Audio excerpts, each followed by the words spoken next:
स्थूल, सूक्ष्म और कारण शरीर को कैसे पार करना है? जो पार है उसके, वो कभी नहीं पूछता।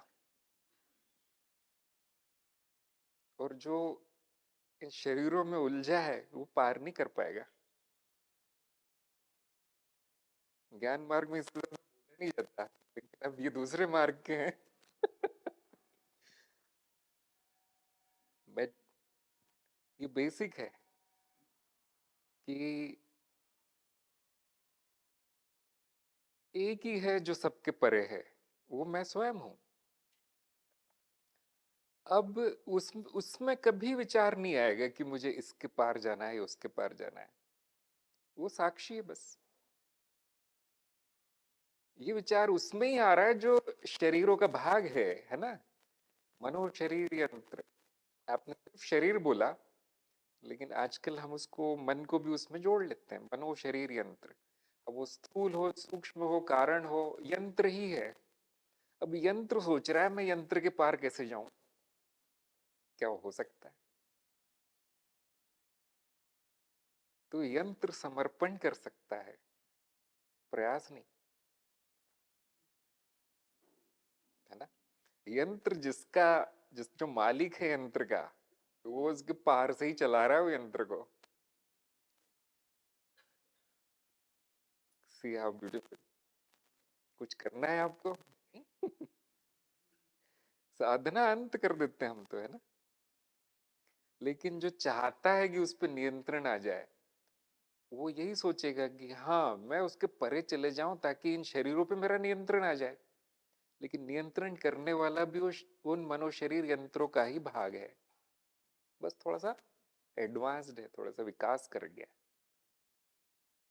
तो वो किया जा सकता है, वो आपके मार्ग में होता है।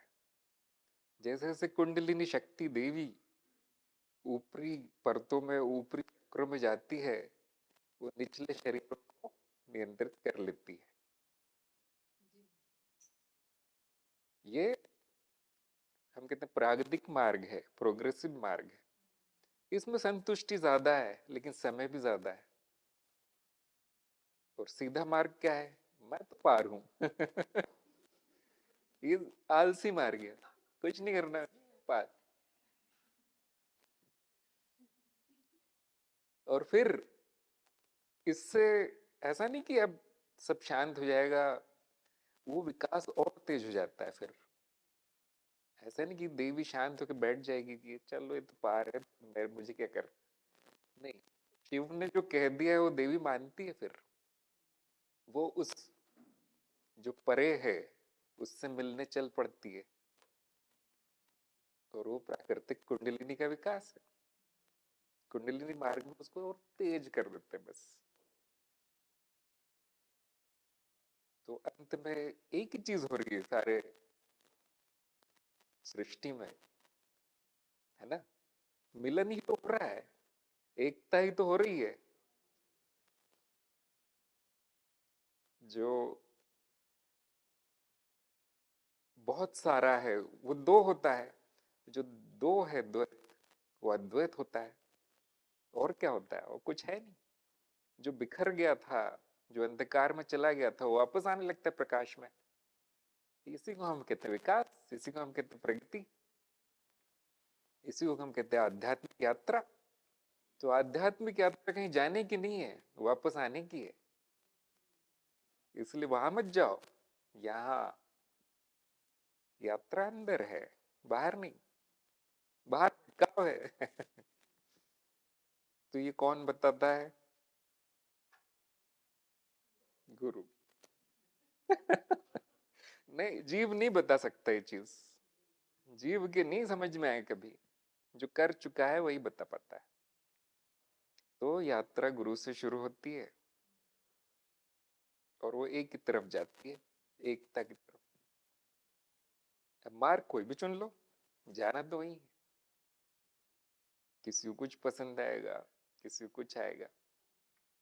मैं हर सम्मेलन में एक बात तो हमेशा बोल देता हूँ, एक सत्संग में, कि आप सब लोग सभी मार्गों पे चल चुके हो कई जन्मों से। हाँ। हर तीर्थ यात्रा कर चुके हो आप घाट घाट का। हाँ। यहाँ से तो गाड़ी शुरू होती है। हम्म, तो लास्ट में यही होता है कि मैं जहां था वही अच्छा हूँ, वापस घर। फिर वापस। हाँ, वही यात्रा है। कहीं जाना तो है नहीं, कहीं गए भी नहीं हम।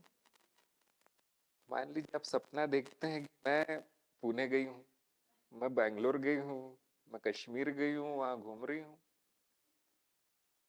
कितने दूर गए हैं आप देखो घर से। सपना खुलता है तो कहाँ हो? घर में ही तो हो। तो ज्ञान सपना खोल देता है बस, कहीं ले नहीं जाता, क्योंकि कोई जाता तो है नहीं कहीं। जाने के लिए कुछ भी नहीं देखे, कहीं कोई जगह ही नहीं है। मेरे सिवा कहाँ जाओगे? मैं ही तो हूँ।